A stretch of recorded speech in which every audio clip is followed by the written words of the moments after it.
Dear friends, आज हम श्री गुरु नानक देव जी के बताए हुए सिद्धांतों के बारे में थोड़ा जानेंगे। धरती पर जब जब भी पाप, अत्याचार, अधर्म बढ़ जाता है, तब तब दिव्य शक्तियां अवतरित होती हैं। ये धरती कभी भी सत्पुरुषों से खाली नहीं होती। मानवता का मार्गदर्शन करने के लिए समय समय पर ऐसी शक्तियां अवतरित होती रहती हैं। श्री गुरु नानक देव जी का जब धरती पर अवतरण हुआ था, उस समय धरती पर बहुत ही पाप, अंधकार, अत्याचार, अधर्म के बादल छाए हुए थे और धरती पुकार कर रही थी कि मुझे इस अंधकार से मुक्त करो। ऐसे समय में श्री गुरु नानक देव जी का अवतरण हुआ। श्री गुरु नानक देव जी का जन्म 15 अप्रैल 1469 को हुआ और 22 सितंबर 1539 को उन्होंने शरीर के साथ ही इस मातलोक को छोड़ दिया। उनका जन्म तलवंडी ननकाना साहब में हुआ, जो आजकल पाकिस्तान में है। उन्हें किसी ने गुरु पदवी दी नहीं, वो जन्म से ही गुरु थे और 70 साल 5 महीने 3 दिन जितनी उनकी उम्र थी, वो गुरु पद पर ही रहे। उनके पिता का नाम कल्याण दास जी था, माता का नाम तृप्ता जी था, उनकी पत्नी का नाम माता सुलखनी जी था और उनके 2 पुत्र थे, श्रीचंद जी और लक्ष्मीदास। और उनकी बहन बेबे नानकी थी। बेबे यानी पंजाबी में बड़ी बहन को बेबे कहा जाता है, तो इसलिए उनका बहन का नाम जो था वो नानकी जी था। और उन्हें दिव्य दृष्टि प्राप्त थी। वो जानती थी कि मेरा भाई संसार में, इस संसार का उद्धार करने आया है। और जब भी कुछ लीलाएं वो करते थे तो उनको पता चल जाता था, उन्हें समझ आ जाती थी और वह सबको बताती थी कि नानक को आप बच्चा मत समझो, वो बहुत महान कार्य के लिए आया है और उससे कुछ भी गलत हो नहीं सकता। लेकिन जो पिता थे, उन्हें इस बात का पता नहीं चलता था, उन्हें वो लीलाएं समझ नहीं आती थी। तो जैसे जैसे नानक बड़े हुए, उन्होंने बाल लीलाएं करनी शुरू की, लेकिन वो पिता को समझ नहीं आती। लेकिन बेबे नानकी जो उनकी बहन थी, वो समझ जाती थी, वो बहुत प्यार करती थी अपने भाई से। तो जब थोड़े बड़े हुए और पिता ने उनको कहा कि चलो कुछ पढ़ाई लिखाई करो, तो पहले समय में क्या होता था, पंडित पढ़ाते थे, मुल्ला मौलवी जो होते थे वो पढ़ाते थे बच्चों को, तो उनके पास बच्चों को छोड़ दिया जाता था। तो ऐसे ही गुरु नानक देव जी को पंडित के पास भेजा गया पढ़ने के लिए। और जैसे बहुत समय पहले अगर आपने थोड़ा देखा होगा तो लकड़ी की एक पट्टी रहती थी जिसके ऊपर लिखते थे। यस और हमने भी, हमारे समय में भी थी, और उसी को लेकर हम स्कूल जाते थे, उसी पे लिखते थे और फिर उसको साफ करके लेके जाते थे। तो वो पट्टी लेकर गए और उन्होंने पट्टी के ऊपर अक्षर लिख दिए वर्णमाला के। तो श्री गुरु नानक देव जी ने उनको पूछा, इन अक्षरों का अर्थ क्या है? तो पंडित ने कहा, एक अक्षर का कुछ भी अर्थ नहीं होता। तो श्री गुरु नानक देव जी ने कहा, नहीं, ऐसा नहीं है, हर एक अक्षर का अर्थ होता है। तो पंडित ने कहा, नहीं, एक अक्षर का अर्थ नहीं होता। तो गुरु नानक जी उस टाइम तो गुरु नहीं, उनको कोई जानता था, तो नानक बाल अवस्था में थे।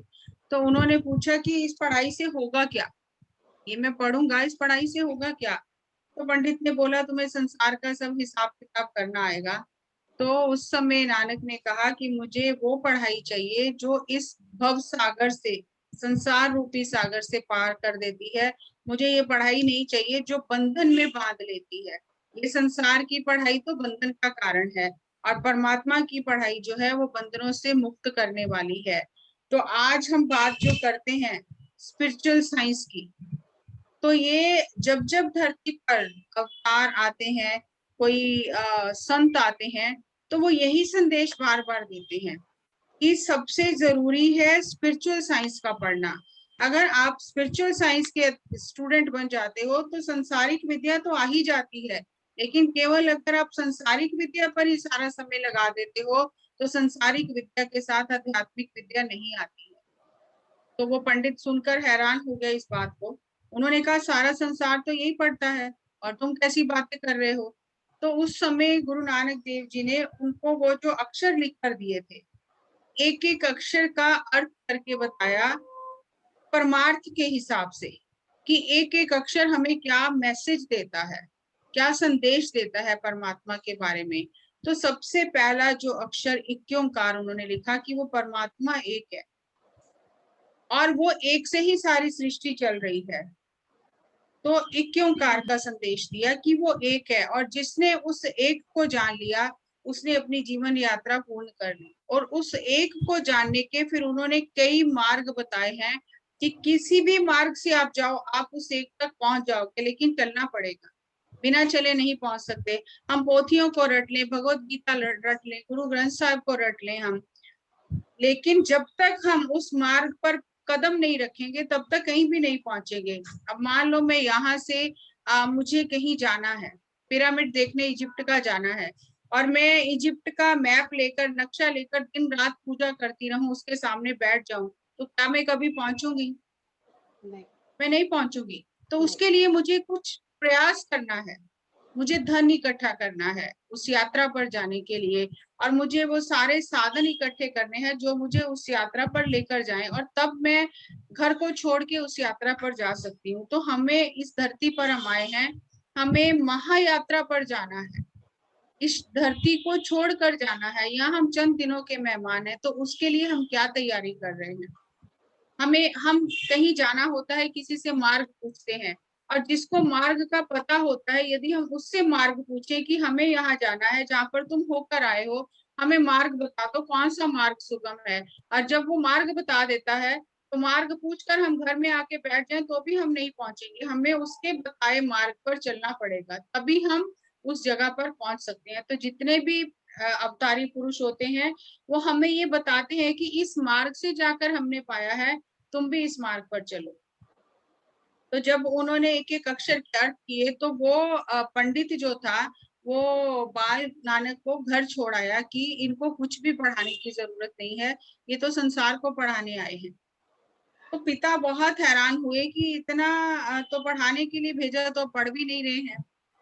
तो घर पर ही पढ़ना शुरू किया। एक दिन घर पर ही एक रुमाल लेकर उस पर एक पोथी रखी और पढ़ने लग गए। तो माता पिता ने पूछा पंडित के पास नहीं जाना? बोलते नहीं, पंडित के पास नहीं जाऊंगा। तो क्या पढ़ रहे हो? तो उस समय बाल नानक ने उन्हें कहा कि मैं गीता पढ़ रहा हूँ, सप्तश्लोकी गीता पढ़ रहा हूँ। तो वो बहुत हैरान हुए कि ये गीता का अर्थ समझ में आता है। तो उस समय उन्होंने गीता के अर्थ करके अपने माता पिता को बताए उस बाल अवस्था में। तो माता पिता पहले तो सुनकर बहुत प्रसन्न हुए, फिर मोह माया पड़ गई और फिर कहने लगे चलो पंडित के पास नहीं जाना तो मौलवी के पास चलो पढ़ने के लिए। तो मौलवी के पास ले गए, और जब मौलवी ने उनको पढ़ाना शुरू किया और सारे अक्षर उर्दू के लिख कर दिए फारसी के, तो जो गुरु नानक थे वो अपने आगे रखकर बैठ गए। तो मौलवी ने कहा सब बच्चे पढ़ रहे हैं, तुम क्यों नहीं पढ़ते हो? तो उन्होंने कहा कि इस पढ़ने से क्या होगा? तो मौलवी ने कहा इससे अकल आएगी। तो उन्होंने कहा फिर उससे क्या होगा? तो मौलवी ने कहा अकल आती है तो हम सब काम कर सकते हैं। तो उन्होंने कहा नहीं, वो अकल नहीं चाहिए, वो अकल चाहिए जो परमात्मा से, अल्लाह से मिला दे। तो मौलवी ने कहा ऐसा तो मुझे नहीं मालूम है। तो फिर वहां उन्होंने जो अरबी फारसी के अक्षर थे उनके भी एक एक अक्षर के अर्थ करके मौलवी को बताए। तो मौलवी भी घर छोड़ गया कि इसको पढ़ाने की जरूरत नहीं है, ये पढ़ाने आया है, पढ़ने नहीं आया है। तो पिता बहुत हैरान होते थे कि ये कैसी बातें करता है, कुछ समझ नहीं आता था उनको कि जो भी काम के लिए बोलो वो तो ये काम करते नहीं है। तो उन्होंने क्या किया कि घर पर जनेऊ पहनाने की रस्म की। तो पंडित को बुलाया, सारे रिश्तेदारों को बुलाया, जैसे हम त्योहार हम मनाते हैं कोई, तो ऐसे ही उन्होंने, पिता ने सब रिश्तेदारों को बुलाया और कहा कि जनेऊ पहनाओ इसको, नानक को, क्योंकि अभी ये जवान हो रहे हैं। तो नानक जी ने पंडित से पूछा इस जनेऊ के पहनने से होगा क्या? तो उन्होंने बोला जनेऊ पहनने से आप पवित्र हो जाओगे। तो नानक जी ने कहा फिर मेरी बहन को तो नहीं पहनाया गया। तो उन्होंने बोला कि नहीं, ये जनेऊ जो है ये पुरुषों को पहनाया जाता है, तो ये फर्क क्यों? क्या उन्हें पवित्रता की जरूरत नहीं है? तो इस जनेऊ के पहनने से होगा क्या?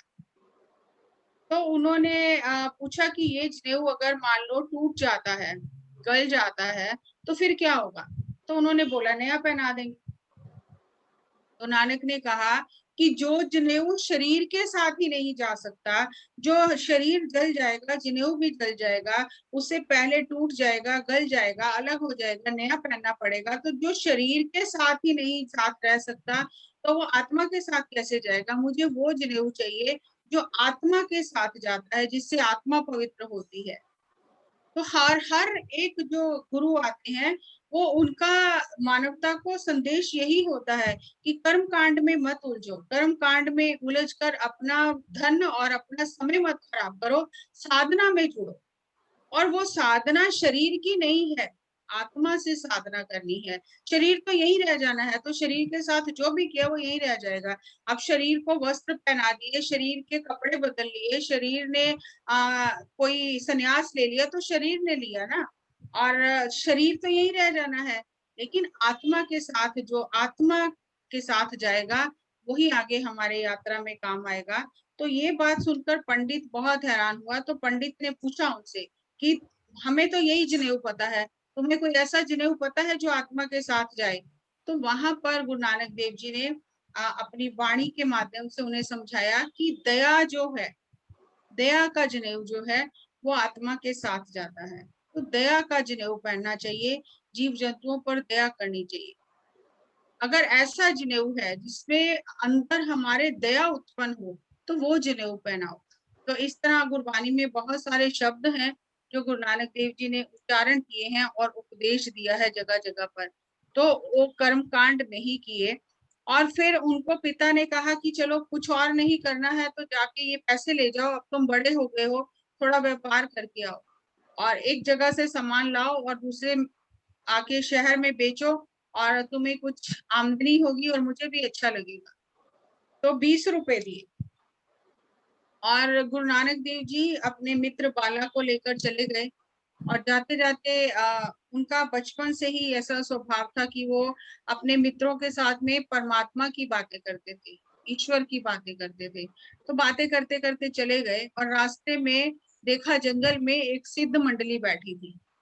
तो नानक जी उनके पास गए और उनसे पूछा कि आपको देखकर मुझे बहुत अच्छा लग रहा है, तो आप यहाँ जंगल में बैठे हो, क्या आप कुछ खाते पीते नहीं हो? तो जो संत रेन, जो उनका प्रमुख सिद्ध था, उसने कहा नहीं, हम बहुत संतोषी हैं, हम कहीं जाते नहीं हैं, अगर कोई चीज ईश्वर भेज देता है उसे ग्रहण कर लेते हैं, नहीं होता तो हमारा उपवास ही रहता है। तो 7 दिन हो गए हैं, हम उपवास पर ही हैं। तो उन्होंने कहा आप कपड़े भी नहीं पहनते हो, आपको गर्मी सर्दी नहीं लगती है? तो उन्होंने कहा नहीं, हमें सांसों का संयम है, तो हमें गर्मी सर्दी का कोई फर्क नहीं पड़ता है। तो नानक देव जी ने कहा कि अगर मैं कुछ लाकर दूं तो क्या आप खाओगे? तो उन्होंने कहा अगर आप ला के दोगे तो जरूर ग्रहण करेंगे, ये तो शायद ईश्वर ही आया है हमारी खबर लेने के लिए, क्योंकि 7 दिन हो गए हमने कुछ खाया नहीं है। तो बाला को साथ लेकर गए, सब सामान खाने पीने का लाए और सब उन संतों को खिला दिया और घर वापस आने लगे। तो रास्ते में याद आया कि पैसे तो खर्च हो गए, लेकिन किया तो ऐसा, तो कोई व्यापार करने के लिए दिए थे, व्यापार तो किया नहीं। तो घर जाके पिता को क्या कहना है? तो घर नहीं गए, रास्ते में जंगल में ही रुक गए और बाला अपने घर गया। तो पिता ने पूछा, जब उसको पता चला उनको कि बाला घर आ गया है, तो नानक कहाँ है? तो बाला ने कहा ऐसे ऐसे उन्होंने रुपए जो थे आपने दिए थे, साधुओं को भोजन करा दिया है, और अब वो आपके डर के कारण घर नहीं आ रहे। तो उस समय पिता गए जंगल में ढूंढने के लिए, बाला भी गया, बहुत गुस्से में थे कि जो भी काम कहो ये अपनी मर्जी से कुछ और ही करके आ जाता है और नुकसान ही करता रहता है। तो उस समय जो उनकी बहन थी नानकी, वो भी दौड़ते दौड़ते गई कि कहीं मेरे भाई को गुस्से में मारे ना। लेकिन जब तक नानकी वहां पहुंची तब तक जो पिता थे उन्होंने 2 थप्पड़ लगा दिए और नानक की आंखों से आंसू बह रहे थे। तो जो नानकी जी थी उन्होंने अपने गले से लगा लिया और अपने पिता को कहा कि आपको इसकी कद्र पता नहीं है, आपके पास हीरा है, सारे संसार की जितनी माया है इसके हाथों से निकलती है और आपने केवल 20 रुपए के लिए इसे थप्पड़ मारा है। तो वो घर लेके आ गए और ये बात उस जो तलवंडी जिस जगह पर रहते थे वहां का जो हाकम राय बुलार था उसको भी पता चली। तो राय बुलार जो था वो भी नानक को पीर करके जानता था, क्योंकि उसने बहुत सारी ऐसी घटनाएं देखी थी जिससे उसे पता चल गया, उसका भी दिव्य चक्षु जागृत हो गया, उसे पता चल गया कि नानक पीर है। तो उसने बुलाया, नानक को भी बुलाया, उसके पिता को भी बुलाया और सारी बात सुनी। और फिर उसने राय बुलार ने कहा कि आज के बाद ये जो भी खर्च करें, घर से जो भी नुकसान करें वो मुझसे ले लेना, लेकिन इन्हें कुछ नहीं कहना, क्योंकि तेरे तुझे नहीं समझ आ रही है कि तेरे पास क्या हीरा है।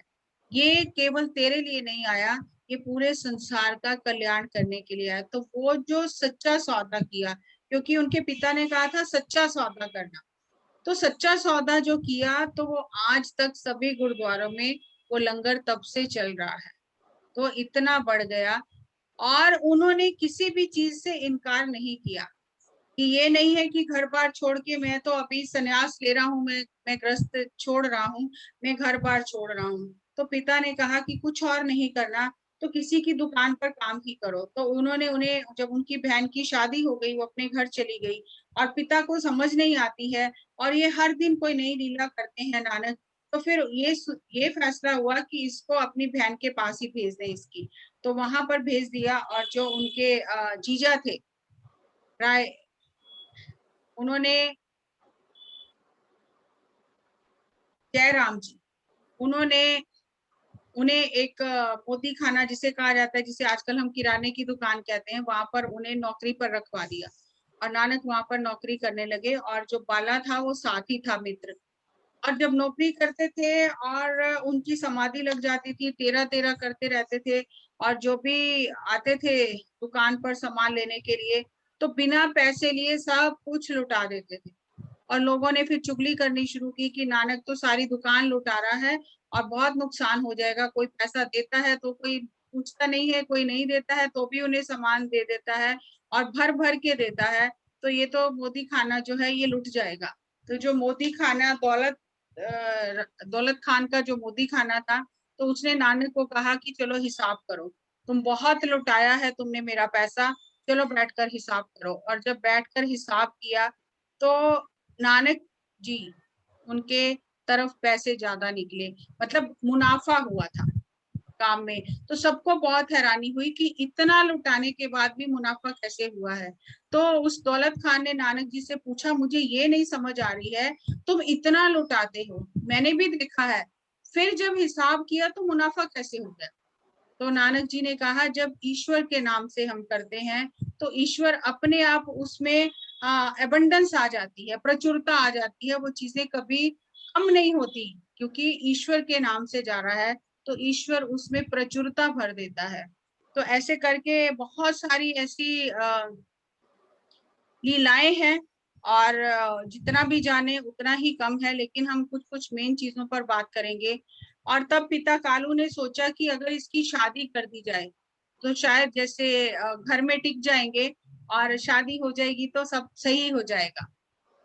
तो उन्होंने क्या किया कि नानकी जी को बोला कि अब काम तो कर ही रहे हैं तो चलो अब इनकी शादी भी कर देते हैं, तो शादी होगी तो इसी बहाने घर में टिकेंगे, कुछ अपने परिवार से कुछ प्रेम प्यार हो जाएगा और अब इनकी घर गृहस्थी बस जाएगी। लेकिन उनको कहीं तो ये संदेह था कि पता नहीं शादी के लिए हाँ करेंगे कि ना करेंगे। तो जब नानक जी को बोला गया तो उन्होंने कहा ठीक है। तो उनकी शादी हो गई। शादी हो गई तो अभी कहीं भी उन्होंने जो सिद्धांत दिए हैं वो यही है कि संसार में ही निर्वाण है, संसार को छोड़कर भागना नहीं है। अपने हाथों से काम भी किया, अपना गृहस्थ जीवन भी चलाया। उनके दो बच्चे हुए, लक्ष्मीदास और श्री चंद जी, दो बच्चे हुए और उन्होंने अपने गृहस्थ आश्रम का भी पालन किया। और फिर एक समय ऐसा आया 30 साल की उम्र में उन्हें वो जिस पर्पस के लिए, जिस मकसद के लिए धरती पर आए थे, लोगों का उद्धार करने के लिए, संसार का उद्धार करने के लिए, उस काम पर वो लग गए।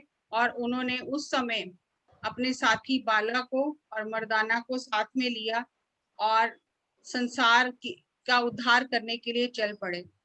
और उन्होंने जो हम आज बात करते हैं, जितने भी आज हम वर्कशॉप्स ले रहे हैं, स्पिरिचुअल टॉपिक हम सुन रहे हैं, स्पिरिचुअल टॉपिक पे हम बात कर रहे हैं, ये सारे विषय ग्रंथों में लिखे गए हैं, बताए गए हैं। ये हमेशा हमेशा से यही शिक्षा दी गई है, क्योंकि ये जो नियम है ये सृष्टि को चलाने वाले नियम है। ये नियम किसी व्यक्ति ने नहीं बनाए हैं। जब से ये सृष्टि बनी है ये नियम अपना काम कर रहे हैं। ये सृष्टि को चलाने वाले नियम है कि जैसा तुम बोगे वैसा ही काटना पड़ेगा। इसमें किसी को कोई छूट नहीं है। ये कर्म सिद्धांत है, ये लॉ ऑफ कर्मा है कि तुम जो देते हो वही वापस आएगा। दुख दोगे दुख वापस आएगा, सुख दोगे सुख वापस आएगा। इसलिए अपनी दूर दृष्टि से सोचो कि जो मैं दे रहा हूँ क्या मैं ये वापस लेना चाहता हूँ। अगर यही मेरे पास वापस आएगा तो फिर क्या मैं उसे स्वीकार करूंगा। और अगर आप नहीं स्वीकार करना चाहते उस चीज को, वो दूसरों को दो ही नहीं, क्योंकि जो दोगे वो तो निश्चित रूप से आपको ब्रह्मांड वापस करेगा ही करेगा। तो ये कर्म सिद्धांत बार बार जगह जगह हर जगह समझाया गया कि दुख नहीं दो किसी को, प्राणियों की हत्या ना करो, जीवों को दुख ना दो, और ना ही अपने शरीर को कष्ट दो, क्योंकि जो जो दोगे वो वापिस आएगा। अगर हम अपने शरीर को भी कष्ट देंगे तो वो भी शरीर भी रोगी हो जाएगा, तो हमें उसका भुगतान हर्जाना भुगतना ही पड़ेगा। तो जब हम बीज डाल रहे हैं तो हो सकता है वो बीज 1 महीने बाद फूट जाए, हो सकता है वो बीज 2 साल में फूटे, हो सकता है वो बीज हमें 20 साल में फल दे, क्योंकि हर एक बीज का अपना अपना एक प्रगति का क्रम है। कोई बीज जल्दी, कोई मौसमी फूल होते हैं, मौसमी फल होते हैं, वो जल्दी लग जाते हैं। और जो फलदार वृक्ष होते हैं जो हमेशा ही फल देते रहते हैं, उनको थोड़ा समय लगता है, वो एक समय बाद फल देना शुरू करते हैं। तो ये फल तो मिलना निश्चित ही है। तो इसलिए जो आज हम बीज डाल रहे हैं, ये जो शरीर है ये कर्म भूमि है। यहाँ धरती पर हम धर्म सीखने आए हैं कि हम धर्म के अनुसार आचरण करें, धर्म के अनुसार कर्म करें। और जब हम धर्म के अनुसार कर्म करेंगे तो हमें उसका फल सौभाग्य के रूप में मिलेगा। और अगर हम अधर्म के अनुसार कर्म करेंगे तो हमारे जो भाग्य है वो क्षीण हो जाएगा, दुर्भाग्य प्राप्त होगा, दुख प्राप्त होंगे। तो हमें ये कर्म सिद्धांत सीखना है कि जो भी करना है करो, खुली छूट है। कोई आकर आपका हाथ नहीं पकड़ेगा, कोई आकर आपको ये नहीं कहेगा कि ये क्या कर रहे हो, करो, खुली छूट है। लेकिन ये बात ध्यान में रखना कि जो कर रहे हो वही वापस आएगा। दुख दे रहे हो दुख वापस आएगा, सुख दे रहे हो सुख वापस आएगा। तो जो आप वापस पाना चाहते हो वही दो। ऐसा नहीं कि आप वापस पाने की इच्छा से दो, लेकिन ये सृष्टि का नियम है, वो वापस आएगा। तो देने से पहले जागरूकता से दो कि मैं जो दे रहा हूँ क्या मैं वो वापस लेना पसंद करूंगा। और ऐसे ही जब वो संसार का उद्धार करने के लिए सबसे पहले एक गरीब जो लकड़हारा था उसके पास गए, जहां से उन्होंने अपनी यात्रा की शुरुआत की। उन्होंने 4 यात्राएं की, जिसे पंजाबी में उदासी कहा जाता है, 4 उदासियां की। तो पहली उदासी की शुरुआत की एक लकड़हारा था जिसका नाम था लालो, उसके घर गए। और उसके घर गए, उस समय तो कोई फोन होते नहीं थे कि कोई खबर देगा ये आया है, इसका ये नाम है। तो उस समय लोगों में वो सत्य होता था, सादगी होती थी, और अंदर से आवाज से उन्हें पता चल जाता था। तो वो जो लालो था, जब उसके घर पर गए और जाकर लालो को बोला, उनका जो वाक्य होता था पहला, वो होता था सत्कर्ता, कि वो जो परमात्मा है वही सत्य है। तो सत्कर्तार बोलते थे। जब जाके सत्कर्तार बोला तो लालो ने कहा कि मुझे समझ नहीं आ रही, आप कौन हो, मैं जानता नहीं आपको। तो गुरु नानक देव जी ने कहा कि तू जानता है, तुझे पता है, तू अनजान नहीं है। तो लालो ने कहा कि मुझे तो ऐसा लग रहा है कि जो नानक साध हुआ है पंजाब में, आप वही तो नहीं हो। तो फिर नानक ने कहा जब आप जानते हो तो पूछ क्यों रहे हो। तो यहाँ पर समझने की बात यह है कि जब कोई साधना करता है कि आत्मा जाग जाती है, उसे अपने अंदर से ही आवाज आती है, अंदर से ही पता चलता है क्या सही है क्या नहीं सही है। वो आत्मा अंदर से आवाज देती है। तो लालो ने आत्मा की आंख से नानक को पहचान लिया और फिर उसके घर पे कुछ दिन रहे। और वो बहुत गरीब था, और जब उसने खाना परोसा तो मर्दाने ने सोचा ये खाना क्या है, ये कैसे खाएंगे खाना। तो नानक ने कहा जब तुम ये खाना खाओगे, मुंह में रखोगे, तब तुम्हें पता चलेगा। और जैसे ही मर्दाने ने मुंह में डाला वो खाना, तो अमृत का स्वाद आया। तो मर्दाने ने कहा ऐसा लग रहा है मैं अमृत अपने अंदर ले रहा हूँ। तो नानक ने कहा कि जो शुद्ध मन से, ईमानदारी की कमाई से जो भोजन तैयार होता है, जो परमात्मा को याद करके बनाया जाता है, वो अमृत ही हो जाता है। तो वहीं पर एक जो सरपंच था गांव का, उसने ब्रह्म भोज किया और उसको भी पता चला यहाँ नानक पापा आया है। और वो शूद्र के घर में रहता है, क्योंकि वो शूद्र उसको कहा जाता था, गरीब था तो उसे शूद्र कहा जाता था। तो जब पता चला कि शूद्र के घर में उस समय बहुत ये गलत माना जाता था कि कोई शूद्र के घर में खाना खा रहा है, तो ब्रह्म भोज किया और उसने नानक को तपा समझकर बुलाया, सभी को बुलाया, तो नानक को भी बुलाया। तो नानक नहीं गए, 3 बार बुलाया, तीनों बार नहीं गए। और जब चौथी बार बुलाने के लिए गए लोग, तो फिर आए और उन्होंने कहा तूने क्या खिलाना है अभी लेकर आ। तो जैसे ही वो अपने जो पकवान बनाए थे लेकर परोस कर आया, और नानक ने लालो को कहा कि तू भी अपने घर से रोटी का टुकड़ा ले आ। तो जैसे ही दोनों टुकड़े रोटी के, हलवा कचौड़ी पूरी हाथ में लिया, एक हाथ में उसकी सूखी रोटी ली, और जैसे ही दोनों हाथों को दबाया, निचोड़ा, तो जो पूरी कचौरी थी उसमें से खून निकला, और जो सूखी रोटी थी उसमें से दूध निकला। तो नानक ने कहा कि ये ब्रह्मभोज है, ये लोगों का खून निचोड़कर जो कमाया है पैसा, जिससे तुम ब्रह्मभोज कर रहे हो, ये ब्रह्मभोज नहीं है।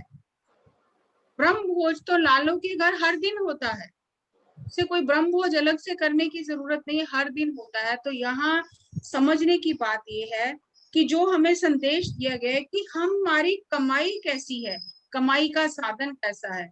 हम अगर अध्यात्म के रास्ते पर चल रहे हैं या संसारिक जीवन भी जी रहे हैं, तो अगर हम दुख देंगे दुख वापिस आएगा, वो सिद्धांत यहाँ भी लागू होता है। अगर हम दूसरों को तड़पा कर, रुला कर उनसे पैसा कमा रहे हैं और वो रो रहे हैं, तो वो ब्रह्म खोज नहीं है, वो कमाई हमारे लिए अच्छी नहीं है, वो हमारे लिए कष्ट ही लेकर आएगी। तो हमें जो सही साधनों से अपना धन अर्जित करना है, क्योंकि उस धन से हम जो खाएंगे उसका प्रभाव, वो ऊर्जा हमारे अंदर जाएगी और हमारे जीवन पर उसका प्रभाव पड़ेगा। और संगीत, आज हम संगीत के साथ ध्यान करते हैं, ये भी संगीत कोई नई बात नहीं है, आत्मा का भोजन है संगीत। आत्मा ने इस शरीर में संगीत के साथ ही प्रवेश किया है। तो जब बगदाद में गए और वहां पर संगीत बजा रहे थे, तो सभी जो मौलवी काजी थे उन्होंने आकर कहा कि मोहम्मद साहब ने मना किया है, यहाँ पर संगीत मत बजाओ। तो नानक ने कहा कि जो संगीत आत्मा को तृप्त करता है, जो संगीत आत्मा की ऊर्जा को बढ़ा देता है, उस संगीत के बारे में मना नहीं किया। जिस संगीत से हमारी ऊर्जा निम्न हो जाती है, जो हमारे मन को बेचैन करता है, जो हमारे अंदर विकार उत्पन्न करता है, उस संगीत को मना किया है।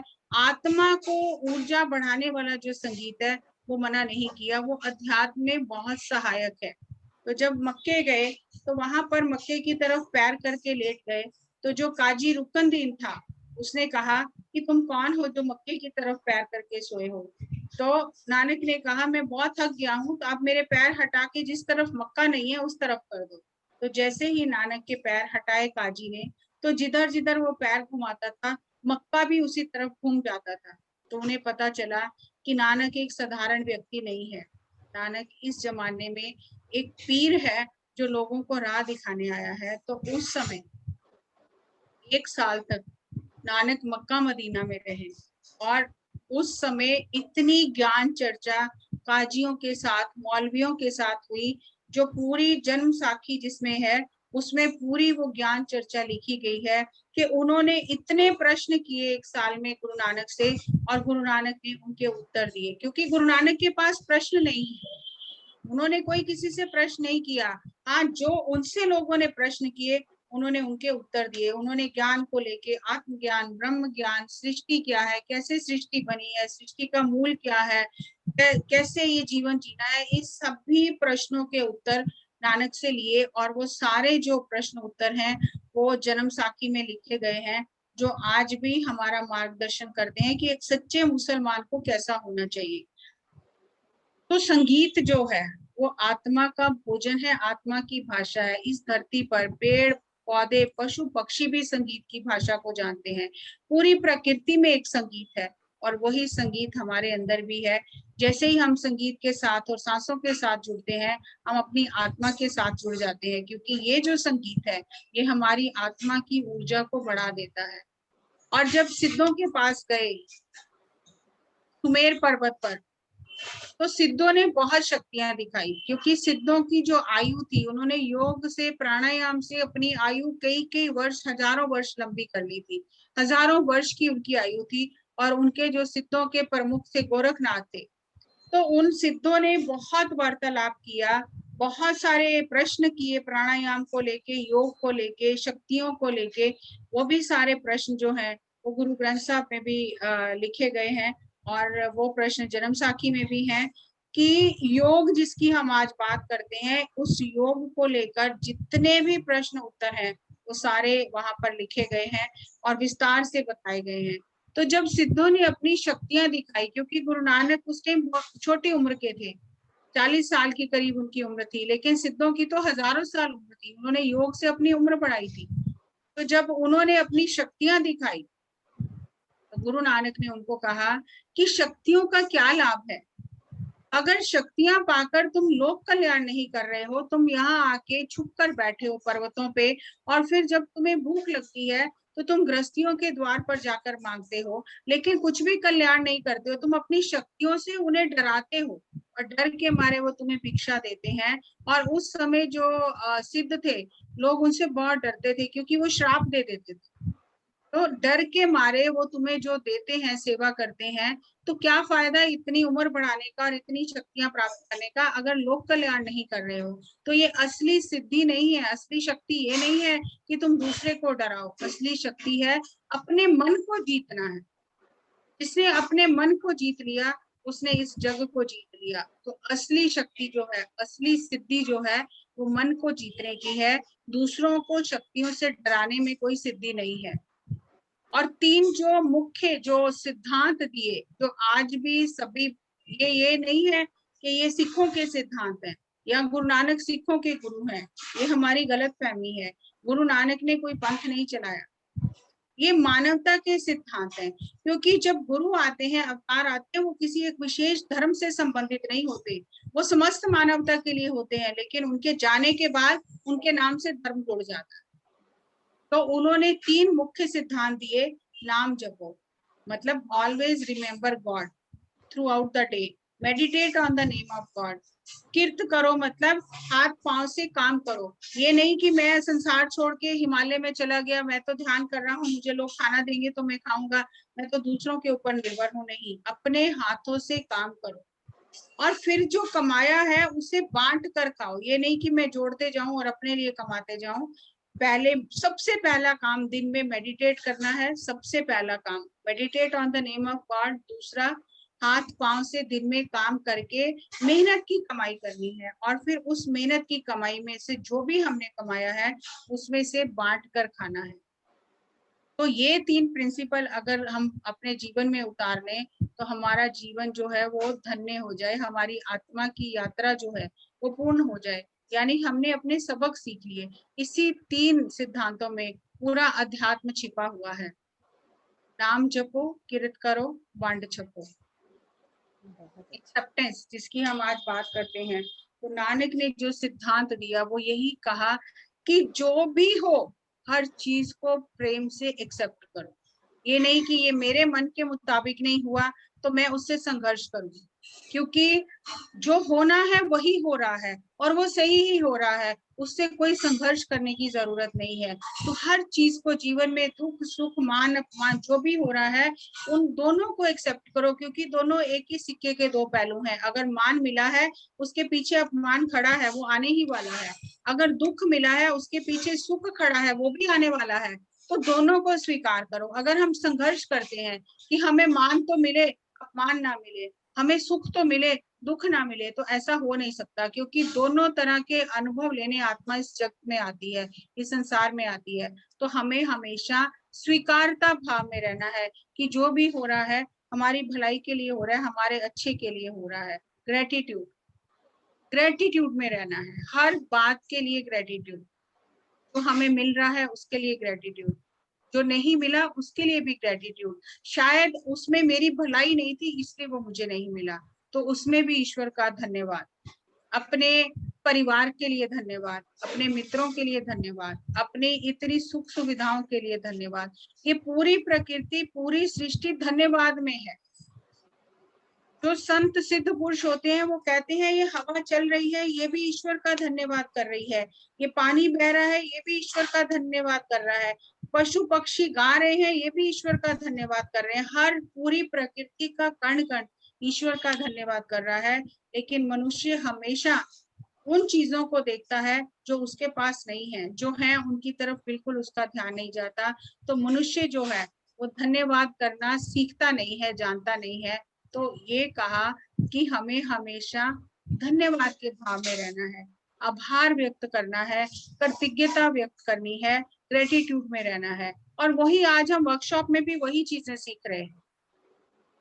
तो हमें एक्सेप्टेंस और ग्रेटिट्यूड, ये दो ऐसे पंख हैं जो अगर हम इन पंखों को धारण करें, ये पंख हमें लग जाए, तो हम अध्यात्म में बहुत ऊंची उड़ान ले सकते हैं, हम जितना चाहे ऊपर जा सकते हैं।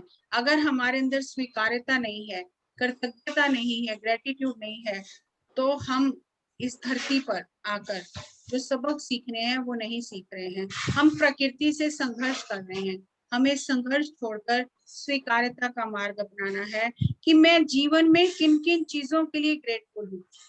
I am grateful for my friends. I am grateful for my mother earth. I am grateful for this universe. I am grateful for this nature.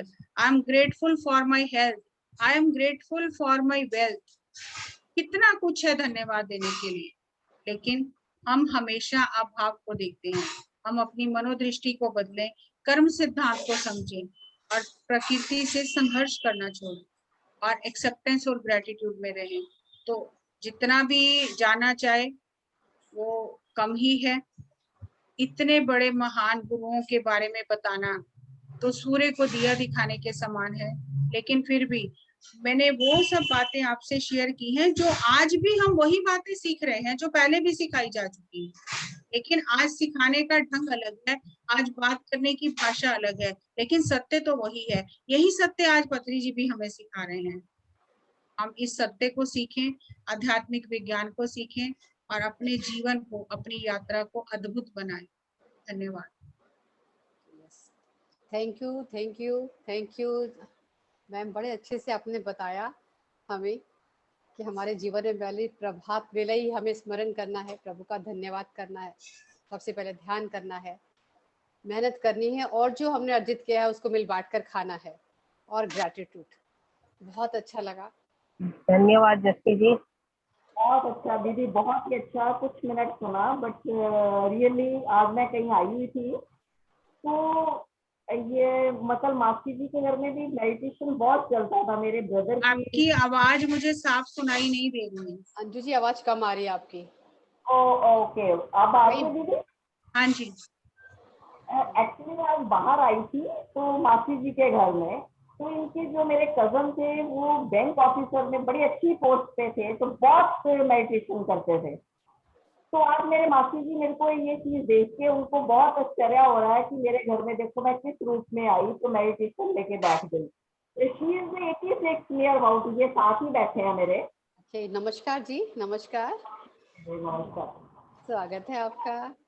क्या कहते हैं वो, बात करो अपने दिल की बात करो, दिल की बात करो। आपने सुना था कृष्ण गौरव भाइयों में, हाँ और क्या, अभी आए हैं थक थक के। बहुत अच्छा लगा। आपने सुना था आपने हाँ जी, गुरु नानक जी के बारे में? हाँ जी, वेरी गुड। अंजू जी, बहुत अच्छा काम किया आपने। नमस्कार जी। मैं सब में क्वेश्चन रख रही हूँ इनका। ये थोड़ा सा अपसेट है, ये खुद ही बात करती है। करो आपको आंसर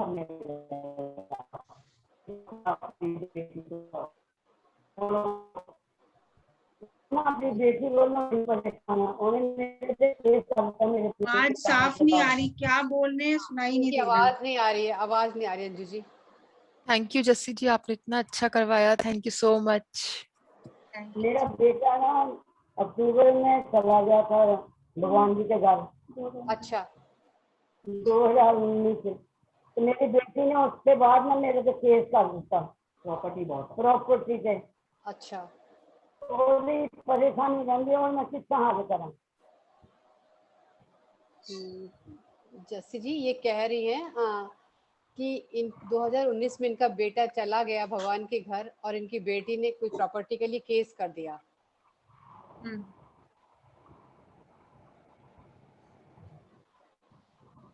तो देखो अभी हमने ये टॉपिक लिया कर्म सिद्धांत,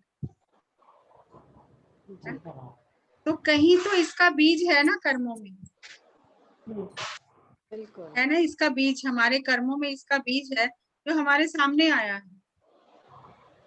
ये तो कहीं पिछले जन्म की कुछ होंगी वो लेनदार, तभी उन्होंने ऐसे करा है। होगी नहीं, है ही है, मेरे को तो पता ही है कि है, क्योंकि पिछले जन्मों में आपने उससे ली होगी प्रॉपर्टी, तो वो अब अपनी मांग रही है। इस पिछले ये जन्मों का ही सब कर्म लेन है। देन के संबंध है। कोई बेटा बनकर आता है, कोई बेटी बनकर आती है, सामने से देखने वाले को बड़ा आश्चर्य होता है, अरे बेटी ऐसे कैसे कर सकती है। लेकिन वो बेटी को आप बेटी मत समझो, वो आत्मा को जो आपने दिया है पहले, वो आपको वापस लौटा रही है। वो आपकी एनर्जी बैलेंस करने के लिए आपको मौका दे रही है कि आपकी आत्मा निर्भर होके जाए यहाँ से। तो जो हम देते हैं वही वापस आता है। हमने जब छीना है तो हमसे कोई छीन लेगा, हमने दिया है तो कोई हमें देकर चला जाएगा। ये समझना कठिन है, इसलिए ध्यान करिए आप। ध्यान करके उसके लिए अच्छी वाइब्रेशन भेजिए, उसके बारे में बुरा मत सोचिए, लोगों से बात मत करिए, उसके बारे में उसे अच्छी वाइब्रेशन दीजिए कि you are a powerful soul, you are a peaceful soul. मैं जो भी मैंने किसी भी जन्म में तुम्हारे साथ जो भी किया है उसके लिए मैं क्षमा मांगती हूँ। मेरा बेटा भी बहुत ध्यान करता थी, प्रभु जी के नाम बड़ा क्लोज था। क्या कह रहे हैं?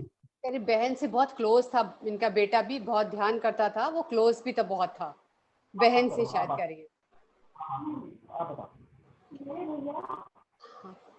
क्या अंजू जी क्या कह रही है? अंजू जी आप बताइए। वो कह रहे हैं कि जो मेरा इनका बेटा था बहुत ध्यान करता था, बहुत टू मच। ऑफिस से आना तो ध्यान में बैठ जाना। अच्छा। मतलब शादी भी नहीं की हुई थी, तो अभी रिसेंटली उसकी डेथ हुई है 2 साल पहले। अच्छा। तो उसके आफ्टर ही एक लड़की इनके अगेंस्ट खड़ी हो गई है प्रॉपर्टी के लिए। वो इनकी अपनी बेटी है ना वो तो? जी बिल्कुल रियल, उसकी शादी हुई है। तो जैसे उसको देखा कि प्रॉपर्टी है माँ के पास 12-13 करोड़, तो खड़ी हो गई है। मतलब मेरे को किसी ना किसी रूप जी में तो प्रश्न क्या है, प्रश्न क्या है आपका? प्रश्न ये है शायद कि वो क्यों खड़ी हो गई, ये जानना चाह रही है, उनको क्यों दे हम प्रॉपर्टी, ऐसा इनके मन में है। तो अंजू जी आप बताएं। ध्यान में बेटा ध्यान में बोल के आके कि उसको कुछ नहीं देना, ये बेटे ने आके ध्यान में बोला कि इनके माँ के सपने में आके बोला। हाँ तो हो सकता है उसको नहीं नॉलेज है, जबकि ध्यान करने वाला ध्यान तो वो करता होगा, लेकिन उसको अभी ये नॉलेज नहीं होगी कि जो हमारी बहन बनकर आई है इस जन्म में वो शक्ल लेकर कर आई है, आत्मा तो कोई वो इनकी क्लोज की है, मतलब जिससे इन्होंने पिछले जन्मों में लिया होगा, इस बार वो बेटी बन करके आई है और वो अपना हक मांग रही है। और अगर नहीं देते हैं ना तो ये अगले जन्म फिर जाएगा, फिर वो कैरी होगा। हो सकता है अगले जन्म में वो बेटा बनकर आए और सारा कुछ ले ले और कुछ भी ना दे, फिर तो खुशी खुशी देना पड़ेगा उन्हें अगर अपना बेटा होगा। और तब भी नहीं देंगी तो हो सकता है कोई ऐसा बच्चा बनकर आए, अपंग बच्चा या स्पेशल चाइल्ड बनकर बच्चा पैदा होगा, तब तो इन्हें सारा उनके ऊपर तन मन धन सब देना पड़ेगा उन्हें। तो बेटर है कि जो उसका हक बनता हो, जो हिस्सा बनता हो देना चाहिए, बाकी उनको जो अच्छा लगे वो रास्ता चुने। अगर अभी कर्मा बैलेंस नहीं संतुलन करेंगे तो अगले जन्मों में कैरी ओवर होता है, वो सोल वही रहेगी, कम से कम 14 बार एक सोल शक्लें बदल बदल के आसपास आती हैं, रिश्ते का नाम बदल जाता है बस। जी ठीक है ठीक है ठीक है है ना? ठीक है ठीक है। थैंक यू बेटी है प्रज्ञा जी, तो थैंक बेटी यू। को देना बनता ही है, बेटी को तो हाँ देना जी। बनता ही है, देने में क्या अर्थ है, इसमें दोनों काम पूरे हो जाएंगे। एक तो जी। पीछे का कर्जा भी उतर जाएगा और उसको अभी जो पैसा देना है वो दे दे, शेयर उसको दे दे, उसमें कोई हाँ हर्ज नहीं। हाँ बिल्कुल सही, लेकिन उनके देखो बेटे ने बेटा ध्यान भी- करता था या नहीं करता था, तो हाँ जी। जो भी इस आत्मा धरती से जाती है तो लेके तो जा ही नहीं सकती ना कुछ भी। जिसके लिए हम इतना झगड़ा करते हैं, जिसके लिए इतना सब कुछ हम करते हैं, अपना शरीर भी खराब करते हैं, तो लेके तो यहाँ से एक कुछ जा ही नहीं सकते, तिनका भी लेके नहीं जा सकते। तो ये हाल है, अगर लेके जा सकते होते तो क्या करते। आपकी आवाज म्यूट है। सर अब म्यूट पे चले गए आप। हाँ जी हाँ जी यस अब कहिए। हाँ जी ठीक है प्रज्ञा जी, जो ठीक भी है। हमारे पास है, इसीलिए क्यों कहा गया है ये वाली बात बांटो। बिल्कुल सच है। जो बांटोगे वो चला जाएगा, कर्मा गुड कर्मा बन के ऊपर जाएगा, अब हो सकता और है कोई रास्ता ही नहीं है। अब हमें यहाँ से अमेरिका जाना है, यहाँ की करेंसी अलग है, वहाँ की करेंसी अलग है, सबको पता है। जब हम यहाँ से जाएंगे तो क्या करेंगे, पहले अपनी करेंसी को चेंज करेंगे ना, क्योंकि यहाँ के पैसे तो वहां चलेंगे नहीं। तो हम क्या करेंगे, सबसे पहले अपनी करेंसी को चेंज कराएंगे और तब हम अमेरिका जाएंगे। और यहाँ से हमने जब जाना है उच्च लोकों में, तो ये पैसा वैसे तो चलना ही नहीं है ना साथ में। वहां की करेंसी क्या है, गुड कर्मा। ये जो हमें धन दिया गया है, ये हमें इस्तेमाल के लिए दिया गया है, ये हमें जोड़कर उसके ऊपर बैठने के लिए नहीं दिया गया। तो जो भी आपके पास धन है, उससे लोक कल्याण का काम करो, तो ये गुड कर्मा बन के आगे जाएगा। लेकिन अगर इसी लड़ाई झगड़े में शरीर छोड़ दिया, तो यही धन जो है, ये जन्म जन्म के बंधन में बार बार आपको लेके आएगा। रिश्ते बदल जाएंगे, चेहरे बदल जाएंगे, आत्मा तो वही रहेगी, आत्मा बार बार आती रहेगी। अभी किसी ने बहुत टाइम हो गया इस बात को, पत्री जी के पास कोई आए, बहुत आईएएस ऑफिसर थे, बहुत बड़े ऑफिसर थे। तो उन्होंने पत्री जी को कहा कि मैं बहुत परेशान हूँ, मेरे पति ने मुझसे सब कुछ ले लिया है, और पति भी आईपीएस ऑफिसर है, सब कुछ मुझसे ले लिया है, मेरे पास अभी कुछ भी नहीं है, मैं किराए के घर में रह रही हूँ और मेरा कोर्ट केस चल रहा है। तो मैं ये जानना चाहती हूँ कि वो केस में जीतूंगी कि क्या होगा, मुझे कुछ मिलेगा नहीं मिलेगा, और 10 साल से केस चल रहा है। तो पत्री जी ने उनको कहा, पिछले जन्म में आपने उनका छीन लिया, इस जन्म में वो ले रहे हैं आपसे, खुशी खुशी दे दोगे तो भी ले लेंगे, केस करते रहोगे, केस हार जाओगे, इतनी परेशानी, इतना पैसा, इतना समय व्यर्थ गंवाने के बाद देना तो आपको पड़ेगा ही। आप क्या चाहते हो, आप क्या चाहते हो, शांति से जीना चाहते हो या अपना समय व्यर्थ गंवाना चाहते हो। कचहरी में जाके पैसा खर्च करके, वकीलों को करके आप समय व्यर्थ गवाओगे, और अंत में जब, क्योंकि आपने तो देना ही है, तो अंत में जज ये फैसला कर देगा कि ये उन्हीं का है, तो आपने तो समय भी व्यर्थ गवा दिया, आपने धन भी व्यर्थ गवा दिया, आपने इतना तनाव भी ले लिया, तो मिला क्या, वो तो आपको देना ही है वापिस, क्योंकि आपने छीना है। तो ये कर्म सिद्धांत, धरती पर आकर कर्म सिद्धांत समझ लिया जिसने, फिर वो कर्म के बंधन से मुक्त हो जाता है।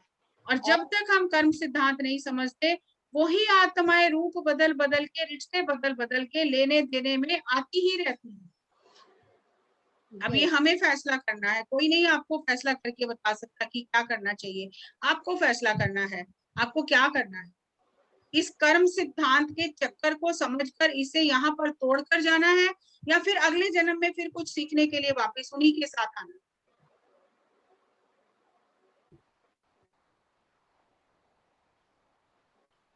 क्योंकि ये केवल आप बुकिश नॉलेज नहीं है अंजू जी, कई लोग ध्यान में उठते हैं, फिर आपकी आवाज नहीं आ रही है, अनम्यूट कर लीजिए अपने आप को।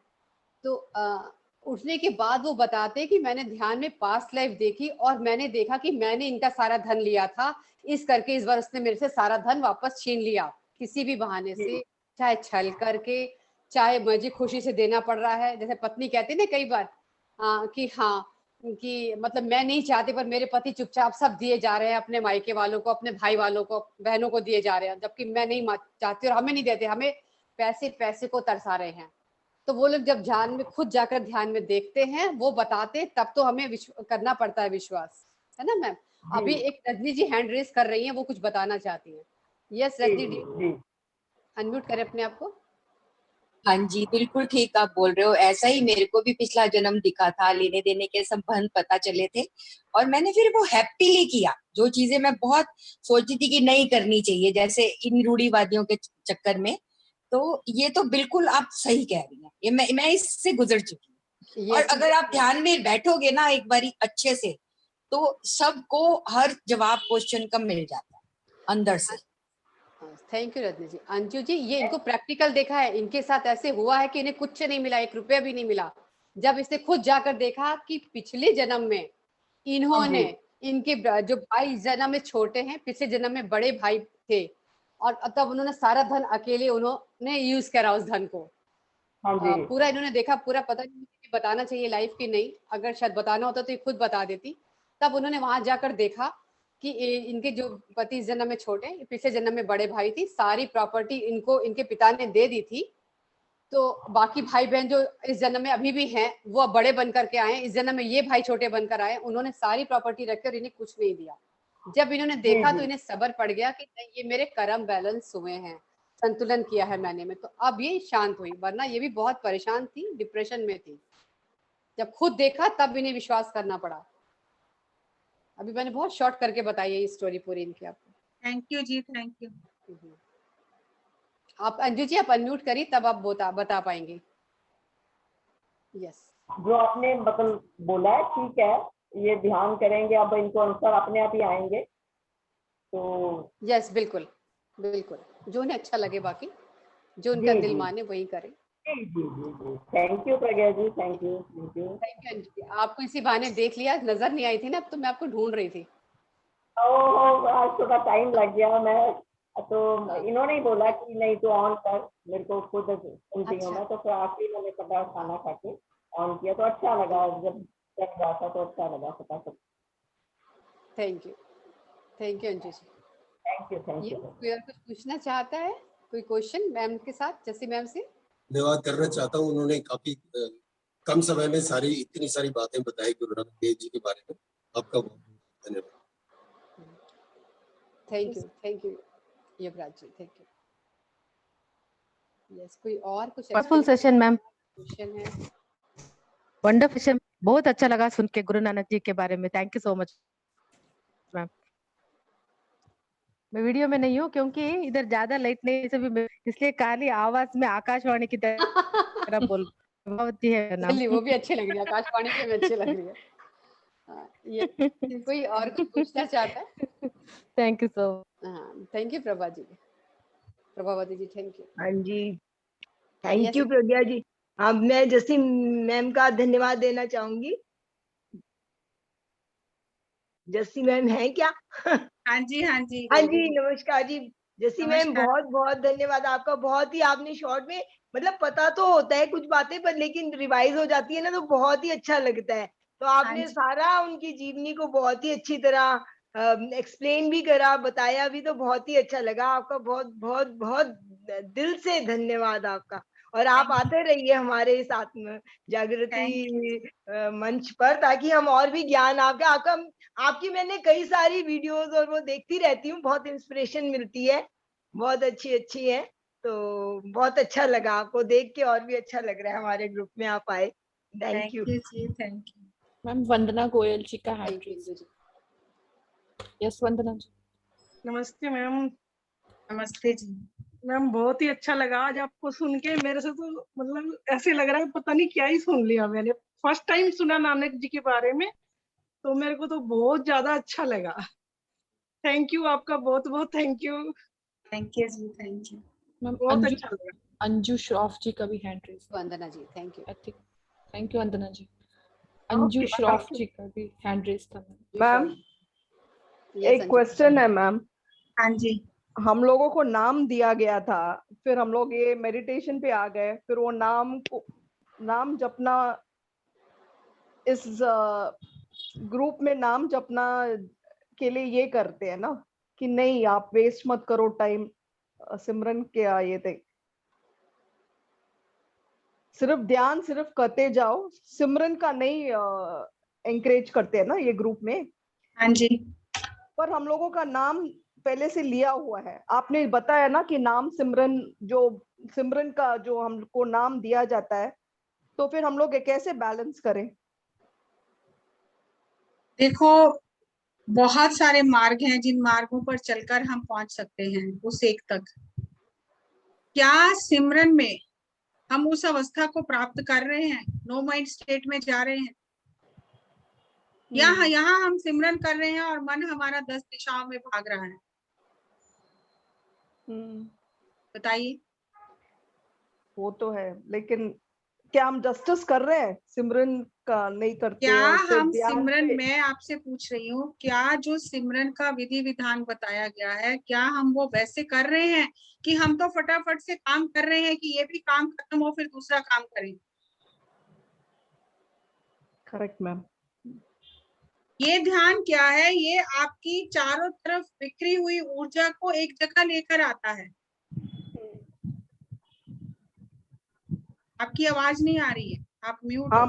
नहीं म्यूट नहीं हूँ मैम।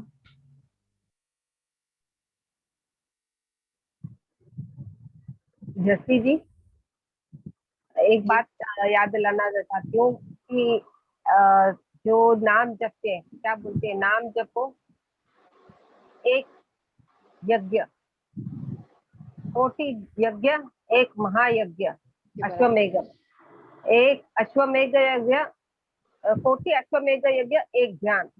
तो जाप करने में का मतलब भी नहीं है ना, लेवल में आते ही नहीं। जब ये सब हो गया है तो अभी ध्यान की स्थिति में आना है, तो फिर नाम सिमरन में क्यों करें, ये भी इनको समझाना जरूरी है।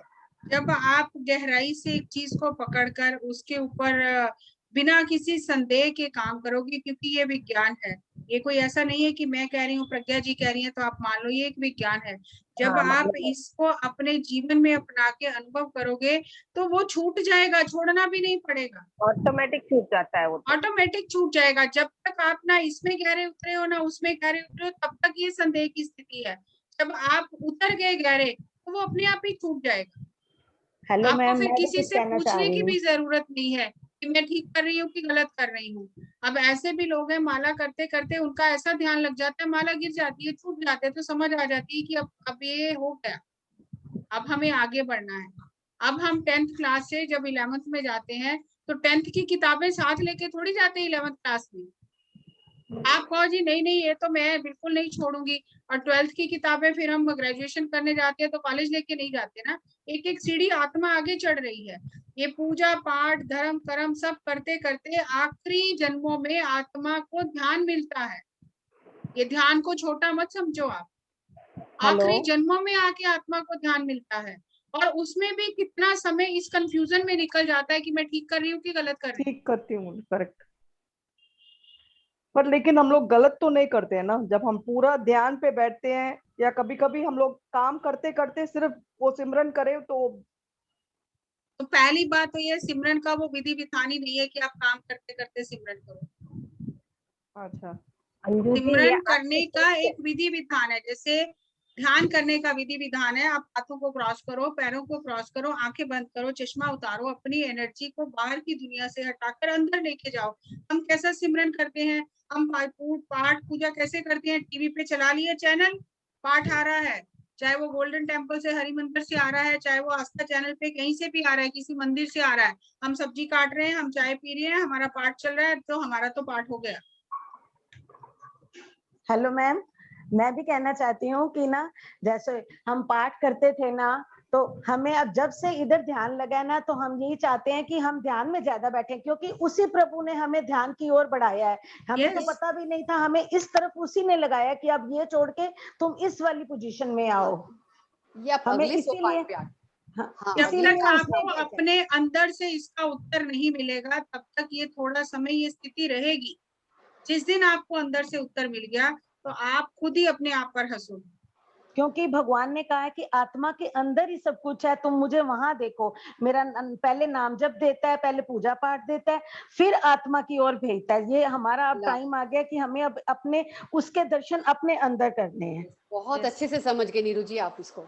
हाँ, एक बार मानसिक गंध तो जरूर चलता है, जो अंजू जी कह रही मेरे साथ भी ऐसे हुआ ना कि मैं भी यही सोचती थी, पर फिर मेरे को मतलब कि अंदर से ये हुआ कि नहीं, प्रभु ने ही मुझे भेजा कि अब तू इस लाइन में लग जा। इतनी दुनिया है, कितने लोग आए हैं ध्यान में जिनका समय आ गया है, समय आ जिनकी गया, आत्मा बिल्कुल ध्यान को के लिए तैयार है। बिल्कुल बिल्कुल। इसीलिए तो ये उसी प्रभु प्रमोशन ने हुआ हमें है, भेजा है, ये उसने डिमोशन वो नहीं हुआ, ये हाँ प्रमोशन हुआ है। हाँ जी, वही ना, उसी ने ही भेजा है। मैं यही सोचती हूँ कि अब मेरा जिस टाइम भी मन करता है ना, कहती हूँ नहीं ये चीज नहीं, अब मैं ध्यान में बैठूं, 10 मिनट चाहे बैठूं, चाहे 15 मिनट बैठूं, जरूर मतलब कि इस टाइम तो बैठती हूँ। फिर जब भी मुझे टाइम मिलता है, मेरा मन यही करता है कि मैं बैठूं। मैं कहती हूँ वो प्रभु ने ही मुझे ये शिक्षा दी है कि अब तू इस लाइन में लग जा। और मैं इस आत्म जागृति से जुड़ी हूँ, ये उसी के ही वजह से हुआ है। प्रभु ने ही भेजा है इन सबको मुझे मिलाने के लिए। अंजू जी, थैंक यू दीदी, थैंक यू। बहुत अच्छे से समझाया और समझ भी गई आप कि लोअर स्टेज में आइडल वर्शिप, जाप, मंत्र, यज्ञ ये सब करना है कि साधना में जाना है, डिसीजन इज टू यू। सही है ना प्रज्ञा जी? बिल्कुल ठीक कह रही हैं। आपको बता दिया कि कौन सी स्थिति है, पहला सीढ़ी क्या है, दूसरी सीढ़ी क्या है, तीसरी क्या है, चौथी क्या है। अब आपके ऊपर है आपने कौन सी लेनी है। मैं भी बहुत पूजा पाठ भक्ति भाव करती थी, साईं बाबा को बहुत मानती थी, शिव को मानती थी, कन्हैया को, माता रानी सबको मानती थी, और साईं बाबा की बहुत ज्यादा करीब मैंने।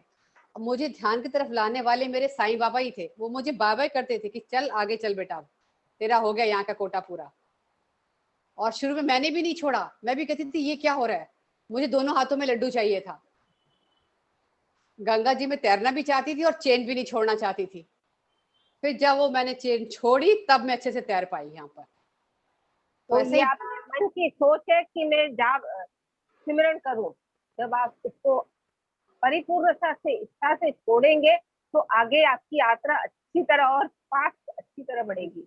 हाँ, आप जिस गुरु को मानते हैं उनको शुरू में इनवाइट कर लीजिए, है ना। उसके बाद अब शांत होके बैठ जाइए, सिर्फ अपने श्वासों के साथ इनवाइट करिए। जिनको भी आप मानते हैं उन सबको आप इनवाइट करो, शुरू में ही कर लो कि वो आए, आपका मार्गदर्शन करें, ब्लेस करें आपको।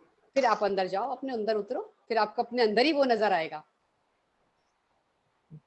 थैंक यू जी। Thank you Anju ji, thank you जैसे जी। यस, कोई और कुछ? सुरभि मैम का भी हैंड रेस था, वो वहीं से कर रही थी। हेलो एवरीवन, कैसे हैं सब?